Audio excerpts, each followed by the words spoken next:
The studio lights of CNN's special town hall meeting sliced through the air like divine beams piercing a dark sanctuary. They cast long, deliberate shadows across the polished floor, turning the space into a stage of reckoning. On one side of the stage sat Laura Ingraham, her posture rigid, her signature smirk barely hiding the storm she was ready to unleash. On the other, Jonathan Roumie, actor, speaker, and a man whose presence felt less like a celebrity and more like a moral compass placed among mortals. What was intended as a thoughtful discussion on criminal justice reform quickly transformed into something far more electric, a national reckoning televised in real time. Laura, known for her unwavering convictions and sharp, unapologetic delivery, had just heard something that made her expression tighten and her patience unravel. She didn't need a gavel. Her voice alone cracked the silence like thunder. "You clearly have no idea what you're talking about," she snapped, her fingers slicing the space between them. "I've studied the law for over 3 decades. I've watched this country descend into chaos while people like you, idealists in costume, lecture us about morality." The studio froze. A silence deep enough to echo took hold. Every eye turned to Roumie, but he didn't flinch, he didn't blink, he simply breathed. And then came the response, calm, slow, deliberate, as if each word had been chosen during a lifetime of quiet observation. It wasn't defiant, it was devastatingly peaceful. And in under a minute, Jonathan Roumie delivered a response so exacting, so deeply anchored in truth, that even the ever unshakable Laura Ingraham faltered, and the internet would never forget it. But before we show you that moment, hit like and subscribe, because what you're about to witness isn't just a soundbite, it's a quiet storm. The tension in the room was no longer metaphorical. It was palpable, heavy, sacred. It hovered like incense before an altar where 2 opposing views of justice were about to clash. Laura Ingraham, now in her early 60s, was more than just a media figure. She was a symbol of the old legal and cultural order, tough, unyielding, rooted in the belief that law and discipline alone preserve civilization. Her resume included a law degree, years of political commentary, and a primetime slot that millions tuned into for sharp answers and sharper blame. Her worldview was carved in stone. Justice equals consequence. Mercy equals weakness. But across from her sat a different kind of voice. Not a lawyer, not a pundit, a witness. Jonathan Roumie wasn't there to promote a role, nor to score applause. At 50, he had walked through spaces most celebrities avoid.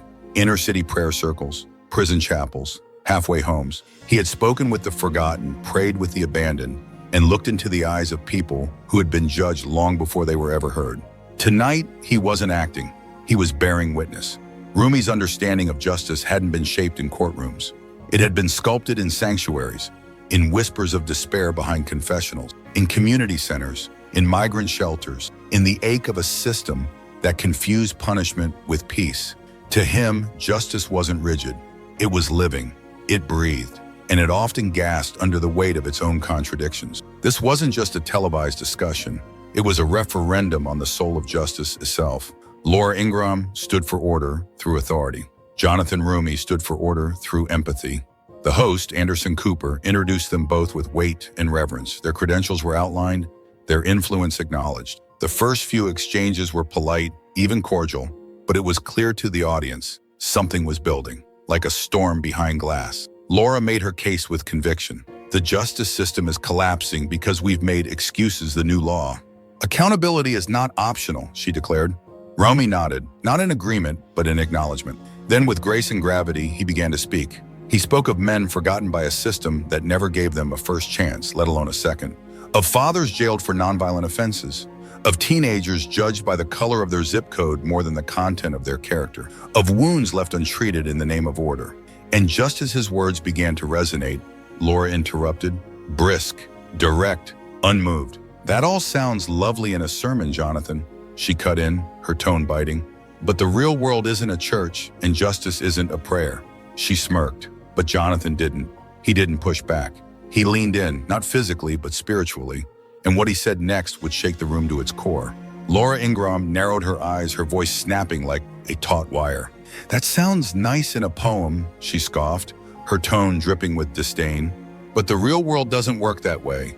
And that's when Jonathan Roumie turned toward her, calm, steady, with a gaze that didn't challenge so much as reveal. He didn't raise his voice. He didn't shift in his seat. He simply breathed, as if centering something deeper before he spoke. "I've lived in the real world, Laura," he said softly, each word a quiet ripple across the room. "And the world you're describing, it only works for some." The audience fell still, the kind of stillness that doesn't ask for silence, it demands it. But that wasn't the moment. The moment came a few beats later when Anderson Cooper leaned in, his voice careful. "Jonathan, how do you respond to the criticism that sentencing disparities, particularly for drug offenses, are exaggerated?" Roumie folded his hands, fingers interlaced loosely in front of him. He exhaled, not with exhaustion, but with weight. "We don't have a justice system that applies its principles evenly," he said, eyes scanning the crowd, then landing on Ingraham. "Mandatory minimums, 3-strike laws, 0 tolerance. These don't fall at random. They fall with precision on Black and brown communities." He leaned in just slightly, not aggressively, but with reverent authority. "That's not opinion. That's not ideology. That's data. And the data tells us young men of color are doing years in prison for a single joint, while wealthy suburban kids walk free with a warning and a well-connected lawyer." The words didn't sting. They settled, like truth resting on everyone's chest. Across the stage, Laura's fingers began to tap against the table. Slow, stiff, metronomic. Her smile faded, her jaw set. The audience, still frozen, could feel the shift. But Roumie continued, not in anger, but in clarity. "We need to start telling the truth. The system wasn't designed to protect everyone equally. It was built to preserve control for some and deliver consequences to others. Saying be tough on crime doesn't fix that. It just covers it in slogans." Ingraham, her patience unraveling, cut in sharply. "Excuse me, let me get this straight. Are you calling the legal system racist?" Her tone cracked like glass. Her face was flushed now, her voice rising. "I've studied law. I've seen defendants from every walk of life. Justice isn't racist. Justice is blind. It doesn't see color, it sees behavior." The room turned cold. Even Anderson Cooper's eyes flicked sideways, visibly unsettled. But Laura wasn't done. "I've watched rich and poor, black and white, sit in the same courtroom. You break the law, you face consequences. That's not injustice, that's order." Jonathan Roumie nodded once, not in agreement, but in acknowledgement. He gave her space to finish, and then he responded, voice steady as stone in water. "With respect, Laura, behavior doesn't happen in a vacuum. Context matters, patterns matter. And when statistics show that Black defendants receive, on average, 19% longer sentences than white defendants for the exact same crimes, that's not an opinion. That's a truth we've refused to confront." Ingraham's lips pressed into a hard line. "Statistics can be manipulated," she muttered, brushing it away. "I didn't read numbers. I read people. I saw choices, good choices, bad choices. Justice isn't about sociology. It's about consequences. Stop excusing criminal behavior." Jonathan didn't flinch. "I'm not excusing anything," and he said, his voice low, yet impossible to ignore. "I'm asking why a Black teenager with a single joint gets 5 years, while a white college student with a drawer full of cocaine gets community service." A murmur moved through the audience, some in agreement, others visibly uncomfortable. The tension had now moved onto the stage, coiled around the space between them like a live wire. Anderson Cooper attempted to pivot, to steer the conversation back to neutral ground, but it was too late. Laura Ingraham had already thrown off the gloves. "You know what your problem is?" she snapped, leaning forward, her finger pointed like a dagger. "Your generation doesn't take responsibility. Everything's the system's fault. That's not justice. That's therapy masquerading as politics." The phrase, "your generation," she hung in the air like the scent of smoke after gunfire. Roumie didn't respond immediately, but he sat taller, straighter, and somehow quieter. It wasn't defiance, it was focus. You could feel the air tilt toward him. Ingraham, sensing the room slip from her grip, pushed harder. "You've spent your life in Hollywood," she said with a bitter smile, "giving speeches, playing saints. I've lived in the real world. I've made the hard calls. While you were learning lines, I was helping keep communities safe." Even Anderson looked toward the control booth, as if hoping someone would cut to commercial. But the cameras rolled. Roumie sat there, still, calm, not unreadable, unshakable. Then slowly he turned toward Laura Ingraham, and he smiled. Not smug, not condescending, just precise. The kind of smile that says, "Now I've heard enough." He didn't raise his voice. He didn't point a finger. He asked a question, "Laura," he said gently, "can I ask you something?" She nodded stiffly. She had no choice now. "In all your years on television, in politics, in law, did you ever stop to ask yourself why the same communities keep appearing in the courtroom? Again and again and again." The room stopped breathing. That wasn't an accusation, that was a mirror. Laura's expression flickered, a twitch of uncertainty, but she pulled her shoulders back and forced a reply. "Because those communities have more crime," she said flatly. And that was the moment. Jonathan Roumie didn't blink. He didn't raise his voice. He simply leaned forward just slightly. The small, knowing smile still rested on the corner of his lips. "Laura," he said with quiet precision, "with all due respect, that answer, that thinking, is exactly why we're here tonight." The line didn't explode. It landed like a surgeon's scalpel. The room leaned in. Even the silence felt stunned. The line landed like a scalpel, clean, quiet, and impossible to ignore. It wasn't shouted, it didn't need to be. You could feel the audience lean in, as if gravity itself had shifted toward Jonathan Roumie. The weight of his words didn't just fall, they settled, like sacred truth finally spoken aloud. "You just implied," he continued, his voice unwavering, "that some communities are inherently more criminal than others." He paused, letting the implications hang in the air like smoke in a cathedral. "But let me ask you something, Laura. What happens when you flood those communities with surveillance, not support? When you criminalize poverty instead of addressing it? When you legislate addiction instead of healing it?" He leaned back slightly, not retreating, but creating space for the truth to echo. "What if I told you that the very laws you championed were deliberately crafted to punish crack cocaine, disproportionately used in black neighborhoods, 100 times more harshly than powder cocaine, which was prevalent in white suburbs?" Laura opened her mouth to interrupt, indignation rising. "Now wait just a..." But Jonathan gently raised a hand, not to silence her, to center the moment. "With respect," he said, his tone reverent but unyielding, "I'm not finished." It wasn't defiance, it was declaration. A quiet, firm reminder. "This is my floor now." "You asked about experience," he continued.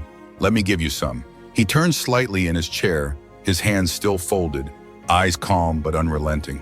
"I've walked into juvenile halls and looked into the eyes of 14-year-olds serving time for their first nonviolent offense. I've spoken with mothers who lost sons to a drug war that never touched Wall Street. I've watched entire families crushed by mandatory minimums, laws that don't account for grace, only math." Laura's jaw tightened, but the fire had dulled in her eyes. This wasn't the same battlefield she was used to. Her face shifted, not to anger, but to something far more revealing. Realization. "I've sat across from young black teenagers sentenced to 15 years for armed robbery," Roumie said quietly, while a white kid from the suburbs who committed the same crime walked out with 3. He let the pause breathe. "You speak of fairness," he added, voice narrowing with purpose. "But fairness that only applies to some isn't justice. It's theater." The room was stone still. Then came the deeper silence, the kind that listens. "You said I have only been in this space for 5 minutes, that I've lived in Hollywood while you've lived in the courtroom." He paused. No hurry, just precision. "Fair enough," he said, then almost prayerfully, "but here's the difference between us. You sat behind a bench and passed judgment. I've stood before benches fighting for people who were never even seen as human." His eyes met hers, not with resentment, but revelation. "You processed cases. I met names, faces, mothers, fathers, children. I didn't read their files, I listened to their stories." Even the lighting seemed to soften. Anderson Cooper sat frozen, the audience, spellbound. But Roumie wasn't finished. "You say statistics can be manipulated. Fine. Let's talk about facts." His tone lowered, more forceful now, but still restrained, like a man carving truth into stone. "The United States makes up 5% of the world's population, but holds 25% of its prisoners. Black Americans are incarcerated at 5 times the rate of whites, despite using drugs at nearly identical rates. We jail more of our own people than nations we call authoritarian." Laura's mouth opened, but this time no words emerged. Jonathan didn't gloat, he didn't smirk, he just drew in a steady, grounded breath. "You say those are just numbers," he said, now barely louder than a whisper. "But they're not, they're lives. Sons who never came home, mothers who worked 2 jobs for lawyers who never showed up, families torn apart by sentencing laws that value punishment more than potential." The room held its breath, Then his posture changed. No longer courtroom calm. This was personal. "You want to talk about accountability?" Roumie asked softly. "Let's talk about it." He leaned forward, not to threaten but to testify. "You built a career turning justice into entertainment. You made millions from real people's pain, packaged as primetime drama. They came looking for help, Laura, and you gave them humiliation in return for ratings." Gasps rippled through the room. Even a camera operator flinched. Roumie's voice dropped again, colder now, sharper, like a blade coated in sorrow. "And now you sit here and try to lecture me about responsibility?" Laura Ingraham's face went pale. For the first time, perhaps in decades, she said nothing, and Roumie saved his coldest line for last. He rose from his seat, slow, graceful, with the poise of someone who answers only to truth. His eyes never left hers. "Your Honor," he said, the title now laced with irony, "you asked what my problem is." He paused. "My problem isn't with accountability. It's with hypocrisy. My problem isn't with justice. It's with those who profited off injustice and now return decades later to preach about character." He didn't storm off. He didn't raise his arms. He just stood there. A man, unwavering. A truth, undeniable. A silence, irreversible. Then, in that same whisper-soft tone that had cut through lies all night, "You built a career on being tough," Roumie said, eyes unblinking. "And what came next? Well, that will be in the next part. But being tough on people who can't fight back." Jonathan Roumie paused, his gaze never leaving hers. "That's not strength." His next words landed like ice across a bare soul, measured, deliberate, and devastatingly cold. "That's bullying," he said, "and I don't get intimidated by bullies, no matter how famous they are." The studio froze. Laura Ingraham, a woman who'd made a career out of dominating airwaves and debates, sat motionless, her mouth slightly parted, her eyes blank. The color drained from her face like light slipping out of a collapsing star. She didn't speak. She couldn't. And Jonathan? He hadn't raised his voice. He hadn't mocked or shouted or gestured wildly. He had dismantled a media titan with nothing more than truth, precision, and grace. Across the room, Anderson Cooper shifted uncomfortably, trying to recover the moment. "We're going to take a quick commercial break," he said, his voice cracking slightly. But it was already too late. The moment was irreversible. The damage was done. Laura Ingraham, who had built an empire on confrontation, had just been, calmly, methodically, and undeniably taken apart on live national television. As CNN's cameras began to fade out, the last image that seared itself into the audience's collective memory wasn't dramatic. It was quiet and haunting. Laura, once a lioness behind the desk, now sat smaller than she had ever appeared, her gaze fixed on nothing, frozen, while Jonathan Roumie, silent and composed, calmly gathered his notes. His expression? Somewhere between peace and precision, like a man who had just delivered the closing argument of a lifetime. Within seconds, the world reacted. Social media didn't just erupt, it exploded. #Roumie rethinks, Jonathan silences, Laura push on grace, this power. All began trending globally before CNN even came back from commercial. Clips of the exchange flooded every platform. TikTok, X, formerly Twitter, Instagram, YouTube. But the moment that went most viral? Roumie's cold, razor-sharp line. "I don't get intimidated by bullies, no matter how famous they are." 10 seconds, 50 million views in 24 hours. A meme, a movement, a digital mic drop. A tweet from @LegalFacts went viral. Jonathan Roumie just gave a masterclass in how to dismantle someone without ever raising your voice. Laura Ingraham didn't lose the argument. She got professionally retired. Another from @Law and Fire read, 15 years in the courtroom. I've never seen a takedown that clean. Roumie didn't argue. He performed open heart surgery. Live. Memes were relentless. Side-by-side photos flooded timelines. Laura's pre-show confidence versus her post-show silence. Caption, how it started, how it ended. Clips of Roumie's composed face, speaking gently, eyes steady, were overlaid with quotes. When they come at you with opinions, come back with truth. Some users edited the moment with classical music, strings swelling under the scene. One viral version titled, Mozart Meets Mercy. A TikTok compilation called Roumie's Coldest Moments, backed by a slow violin score, racked up 25 million views in a single day. And then, the political world caught fire. A tweet from Alexandria Ocasio-Cortez lit up the internet. This is what clarity, composure, and moral courage under fire looks like. Bernie Sanders wrote, Jonathan Roumie didn't just speak for himself, he spoke for every community that's been dismissed for telling inconvenient truths. Even moderate Democrats chimed in. Senator Joe Manchin, not known for progressive alignment, said, while I may not agree with all of Roumie's stances, I deeply respect how he stood his ground. That's real leadership. Conservatives scrambled to control the damage. Tucker Carlson, visibly rattled, scoffed on air. Laura Ingraham represents real-world experience. Roumie is just an actor with emotional talking points, but the spin was too late. The clip was too powerful. The delivery too clean. Even Ben Shapiro tweeted, disagree with his politics, sure, but Roumie's composure and command, flawless. That was a surgical performance. In a world of noise, shouting, and performance, Jonathan Roumie had proven something enduring. You don't need a gavel to command the room. You don't need a title to deliver justice. You just need truth, presence, and conviction that doesn't blink. Laura Ingraham built a brand on having the last word, but Jonathan Roumie reminded the world, sometimes the most powerful words are the ones spoken softly when they come from lived truth. And in that studio, in that moment, something shifted. Not just the conversation, the standard.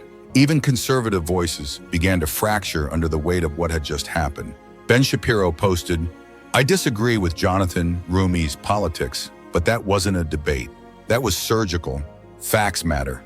So does delivery. Media outlets move fast. CNN called it a masterclass in calm under pressure. The Washington Post led with the headline, How Jonathan Roumie Silenced a Media Powerhouse Without Ever Raising His Voice. The New York Times published a full editorial column, The New Age of Political Combat, When Gravitas Meets Grace. Even Fox News, often a staunch defender of Ingraham, issued a surprisingly soft take. Whether you agree or disagree with Roumie's message, his composure cannot be ignored. But the shift wasn't just media-wide. It wasn't just political. It was cultural. That night, Jonathan Roumie didn't just win an argument. He changed the standard. A new blueprint emerged for how to. Stand your ground without screaming. Call out hypocrisy without losing control. Speak the truth not with fire, but with faith. Whether you agreed with Roumie's convictions or not, one thing was undeniable. He never lost his composure. He didn't shout. He didn't interrupt. He didn't perform. He simply stood in the truth, with facts, clarity, and a calm that cuts sharper than outrage ever could. Behind the scenes, Laura Ingraham's team scrambled into damage control. A carefully worded statement was released. Laura Ingraham respects all viewpoints and was simply expressing her perspective based on years of political and legal experience. But it didn't matter. For the first time in her long career, she wasn't trending for a sharp comeback or a viral jab. She was trending for losing, for being outmaneuvered by someone who didn't need to raise his voice, to shift the ground beneath her feet. But the reaction wasn't just admiration, it was gratitude. Gratitude that someone had finally said what needed to be said, that it came from a man like Jonathan Roumie, respected, grounded, principled, unwilling to be baited into performance. Clips of the confrontation flooded platforms. This is how you dismantle a legacy with truth. He didn't debate, he taught. Roumie didn't lose his cool, he became the cool. And then came the voices of substance. Dr. Angela Davis, in a rare public statement, said, what Jonathan Roumie did wasn't just challenge a system. He modeled how power and grace can live in the same body. That's not performance. That's leadership. Across the country, law professors began incorporating the exchange into lectures on rhetorical strategy, on courtroom presence, on how quiet conviction often carries more weight than volume.